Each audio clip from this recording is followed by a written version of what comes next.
All right, for Lecture 10, we are looking at the interview process so that you can get a good idea of how to conduct this interview. Basically, this should not be an interview that is done in a paper format. So you don't send out an email or hand the paper over to your interviewee and get responses back that the interviewee writes down. So this is an actual interview. It's a one-on-one interpersonal experience. So hopefully these details will lead you in the right direction. For our purposes, we're going to call this an informational or information gathering interview. It's very similar to what you would see if you watched a news show that does a one-on-one interview. So the speaker or the interviewer asks a question and the interviewee provides a response. Now you can then go on to the next question or you can add some probing, and we'll get into those details in a minute. So let's start again, like we always do, with our quote here. The informational interview is perhaps the most common form of interview because you participate in or observe informational interviews nearly every day.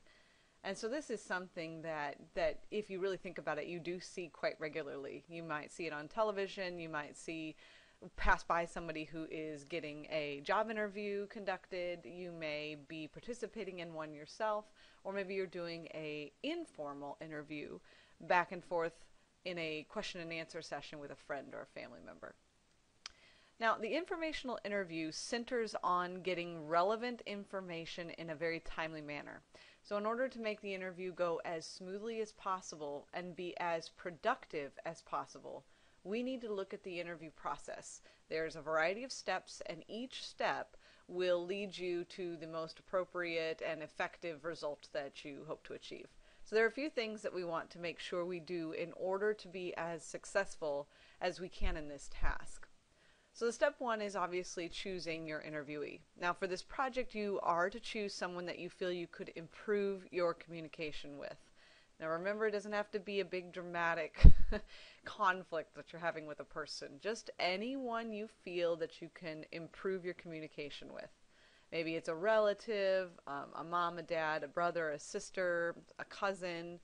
Maybe it's a friend. It doesn't have to be anyone specific. Anybody that you find yourself constantly quarreling with, or that you tend to butt heads with, or maybe just someone in which you feel that there's just a chance for a better situation. It may not be a bad situation. It may not even be one that you find that you're constantly quarreling with that person, but just someone you feel that you need or would desire some level of improvement, whether that be small, medium, or large. Maybe it's a loved one that you feel you have to tiptoe around. Maybe it's a friend that pushes your buttons. Or maybe it's a coworker that never speaks up at work. Each one of us has a relationship in our lives in which communication is not really at its peak, or at least not on its way to the peak. The communication issues could be very slight, very small, or they could be very drastic. Regardless, make sure to think on it carefully and decide which relationship would benefit most from this experience. And that's step one. All it is choosing your interviewee, and hopefully you've done that by now. Now, step two is to determine what goals you have. And part of this is conducted and achieved in your foundation sheet. So you want some overall goals, and then you want some more specific goals. Now, once you've decided who you wish to interview, you take this next step to determine what overall goals you have for the interview. So what do you want to achieve? I know this is an assignment. I know this is required, but make it useful to you. Take advantage of it. Don't waste your time with the assignment. Do something productive with the assignment. You don't want to live your life just trying to get through everything as quick as possible. Make it useful to you. Make this assignment work for you, not against you. So what do you want to achieve? What ends do you hope to meet with this relationship after this interview is finished? For the communication project, you could have numerous overall goals. Now here's a couple, and yours may have only one or two goals, or maybe you have 10 goals. It just depends on the relationship. Maybe some of your overall goals would be just to basically understand your interviewee better. Maybe it's to find out what the communication problems are between the interviewee and yourself. It's a relationship that you're a little bit unclear on, and you just would like to know what is our issue? Why are we having so many conflicts? Maybe it's to analyze potential triggers that my interviewee might have. That was a reason I had a very informal interview with my husband years ago, probably 10 years ago. We just sat down and had a back and forth interview. I asked a couple questions, and I really listened to his responses because I was noticing that I was getting in trouble and I had no idea why. I constantly was stepping on and pushing on buttons, flipping triggers that I didn't realize were triggers. And we were fairly young, but at the same time, I needed to sit down and figure this out so that I could stop flipping the trigger switch. I could stop stepping on the landmines. And boy, it's made a world of difference. I'm not quite sure we would be married had I not done that. So maybe that's your goal. Maybe it's to analyze potential triggers that your interviewee might have. Maybe it's to understand what might trigger your own communication hindrances. So you ask a few questions about your own communication style. You asked your interviewee things like, so when I upset you, what do I do? Can you explain a time when I have ignored you or a time when I have upset you?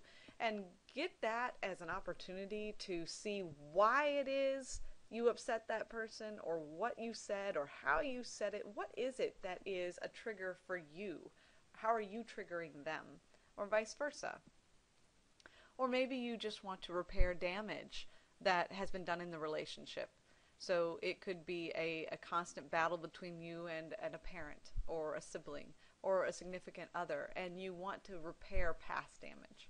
So these are just a few general overall goals that you might desire when considering this project. Yours may be completely different. These are just some samples, some examples that you might choose to use. Now make sure to be very specific and clear-cut with your goals. Below is an example, and when I say below, I mean in this video, but also you can go back to the text version of this if you have it, and check out these examples of unclear versus clear goals. So a very unclear goal would be, I want to communicate better. Now, as you can tell, this is a very broad goal, and it needs very specific direction. Communicating, quote, as you have probably seen throughout the term, consists of a plethora of things. A lot of different things go into the act of, quote, communicating. So give a specific goal you wish to achieve that falls under the category of, quote, communicating better. So be very specific with this. Again, that was an unclear goal. Now let's look at what a clear goal for that same desire would be. Then a clear goal for that would be to say something like, my goal would be to avoid you language, like you make me so mad when I speak with this person, or just I want to avoid you language. You can see this goal is very specific, and it gives you something to hold on to and shoot for when you're working on your communication with this person. So you can actively attempt to control, quote, you language, and it's more attainable goal, a more specific, a more visible goal than the very broad and overwhelming goal of communicating better.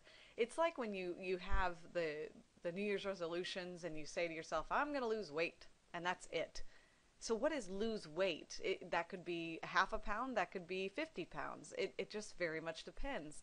Give yourself a specific goal. I want to lose 5 pounds in the next 10 weeks. And give yourself that goal and focus on it. Gives you something very specific to shoot for. So having a goal helps you to formulate the correct type of questions to ask the interviewee, and hopefully in the end provide you with a better shot at achieving your desires for the interpersonal relationship. So then you can move to the next step. Now the next step is choosing your questions, which is the second part of the assignment for the foundation/question sheet. So the foundation sheet addresses a lot of the details about your interviewee. It addresses some of your goals, some of your fears, and so on. Now the interview questions are the meat of what you're going to do, what interview you're going to conduct. So once you know what your goal is, or overall goals for the interview, then you can start looking at the questions that you want to ask. Now make sure to always keep in mind the original goals that you have decided on before choosing a question. For example, if you choose to interview, if I chose to interview my husband because I feel we argue a bit too much, and my goal is to understand what I do that might set him off, like I mentioned earlier, then I need to formulate my questions accordingly. So here's an example of a poor choice of questions and an effective choice of questions. So now a poor choice would be something like, do you feel your emotions get in the way when we disagree? And oh, this is poor on so many levels. Now, it's a poor choice of questions, of a question for a variety of reasons. Many reasons why this is a bad question. First, it's not an open-ended question. And when you're looking for an open-ended question, you want anything that provides the interviewee with an opportunity to fully explain him or herself. So you want a question that provides opportunity for sentences in response, not yes, no, right, wrong. Even questions like how old are you is a very closed, very fixed response question. So you want to make sure that it's very open. So this one is not. This one is a very closed-ended question. And it does end with a yes-no response, so you don't want something like that. Second, it accuses the interviewee. I mean, look at it. Do you feel your emotions get in the way when we disagree? So it's basically saying, do you feel that you screw up a lot? And you don't want that. That's just going to cause a barrier to shoot up and all kinds of drama to ensue. Either silent drama or literal drama, it just depends. So you are leading the interviewee to believe that you feel their emotions get in the way. And by doing this, the question will likely lead to a very defensive reaction from the interviewee. Now, last, the question does not lead you towards achieving your overall goal. If your goal, like my example, if my goal is to understand what I do that might trigger ineffective communication, then this question does not do anything to enlighten myself on this goal. Instead, it seeks to know what the interviewee does or thinks they do to cause ineffective communication. And when you're just starting a conversation about your communication between two people, you don't want to start by accusing someone of something. You want to make sure that you know all the details first. Get all the facts. Know your material. Know what you are doing before you start accusing other people. So let's see how we can rework this. An effective way to word this question would be, please give me an example of a time when I said something that upset you. Now, the reason this is effective, this question allows the interviewee to respond at length. Therefore, it's an open-ended question, meaning there's no yes or no response. Again, let's state it again. Please give me an example of a time when I said something that upset you. So see, I can give a full sentence response there. And now it also shows the interviewee that you wish to understand your part in the ineffective communication, which will allow them to be more willing to open up. Now last, it lends itself to the achievement of your overall goal, or goals if you have multiple, of understanding what you might do that triggers ineffective communication.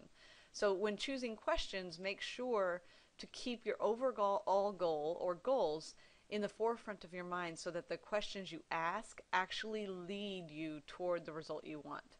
Now, each question will have its own individual goal, but in the end, all of the questions will lead you to achieve some overall goal or goals. Now, once you've written your 10 questions, and you can write more than 10 questions, I have lots of people that prefer to have many more than that, or will end up with many more after the interview is conducted. Next, you're going to want to actually conduct the interview. So step 4 is during the interview. Now for this project, you have a very laid-back interview. This is not a formal setting. The one thing, though, you must do is conduct the interview face-to-face. You may not email the questions or do an interview over the phone. What you can do if you are not face-to-face with this person is to FaceTime or Skype them, that or any other tool you have, a Hangout or what have you. That's the last resort. If you need to do something digital, then go ahead and do that, although that is absolutely not the way I would hope you would do it. But if you don't have a choice, they live states away, they're on base somewhere, and you have 10, 15, 20 minutes to talk to them and that's it, then a Skype or Hangout or FaceTime would be appropriate. please let me know if you're going to choose that route. I really want you to face interview someone. And there's a reason for that. There's multiple reasons. You get so much more. Part of the project requires you to analyze nonverbal behaviors, and it's really impossible if you don't do the face-to-face interview.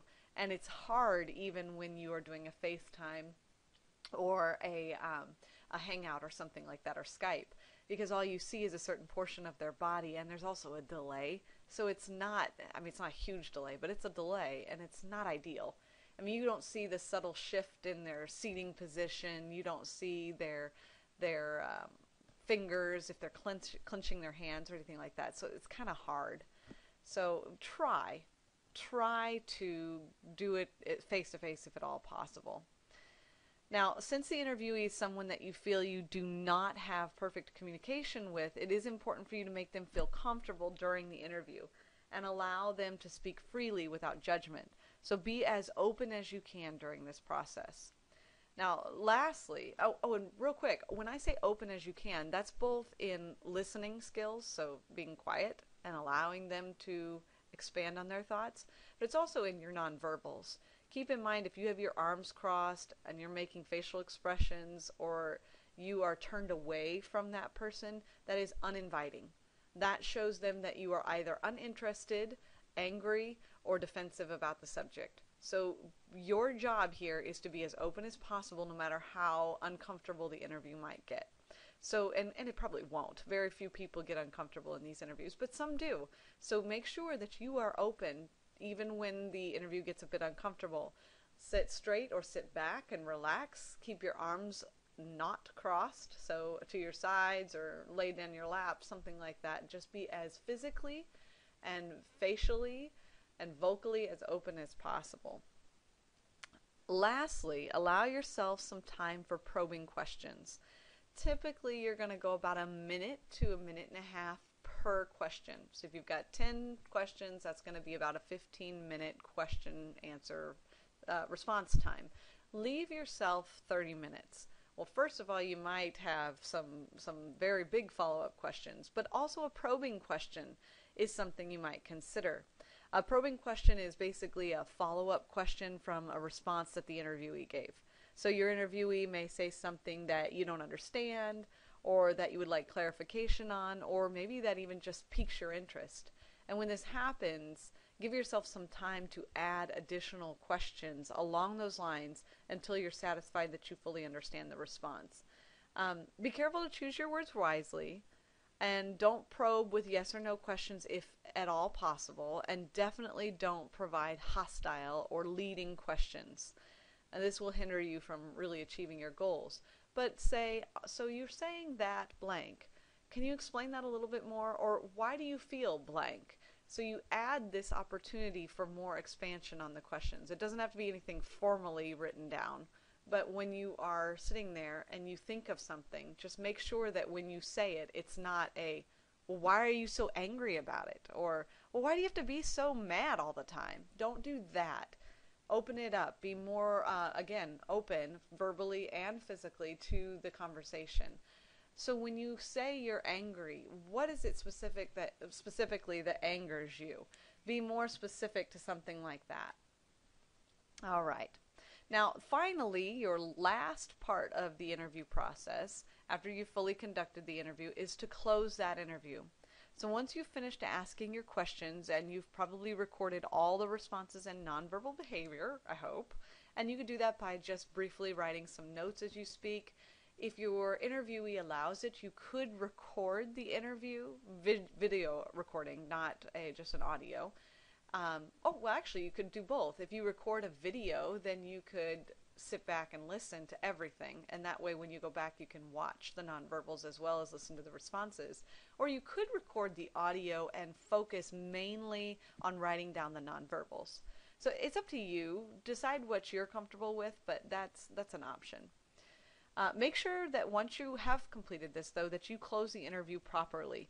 Thank the person for taking the time to speak with you and answering so honestly. And don't be formal about it. I mean, you don't have to say, I want to thank you for attending the interview today. Just say, thanks for talking to me. Thanks for doing this assignment with me. I really appreciate you being willing to open up. So thank them, and then later that day, or even a day or two later, send them a note.